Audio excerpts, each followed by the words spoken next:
आज सोयाबीन में ऐसे कौन से पोषक तत्व हैं जिनके बिना आप ज़्यादा उत्पादन नहीं ले सकते हो? देखिए, मैं बात कर रहा हूँ पोषक तत्व की। मैं नाइट्रोजन, फास्फोरस और पोटाश की बात नहीं कर रहा हूँ, मैं बात कर रहा हूँ ऐसे पोषक तत्वों की जिनके कमी अगर होती है फसल के अंदर तो आप भरपूर पैदावार नहीं ले पाओगे सोयाबीन की। तो उसमें सबसे पहले आता है सल्फर, फिर आता है ज़िंक, बोरान, आयरन, मैंगनीज़। ये मुख्य 5 पोषक तत्व हैं जिनकी ज़रूरत पड़ती है ज़्यादा उत्पादन लेने के लिए।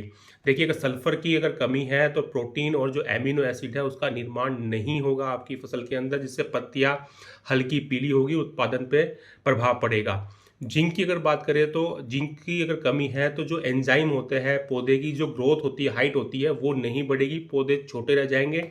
तो ये जिंक की कमी के कारण होता है। बोरान की कमी होती है तो फूल से जो फलियां है वह कम बनेगी, फूल कम आएंगे, परागण कम होगा। ठीक है, और मतलब आपको फूलों की कमी दिखेगी, आगे जाके फलियों की भी कमी आपको फसल के अंदर दिखेगी। आयरन की कमी होगी तो आयरन में देखिए, आयरन क्लोरोफिल का निर्माण करने में महत्वपूर्ण भूमिका अदा करता है। यानी जितना ज़्यादा क्लोरोफिल होगा, पत्ता हरा होगा, उतना ज़्यादा भोजन बनाएगा। ठीक है, नई पत्तियां कम आएगी अगर आयरन की कमी रहेगी तो।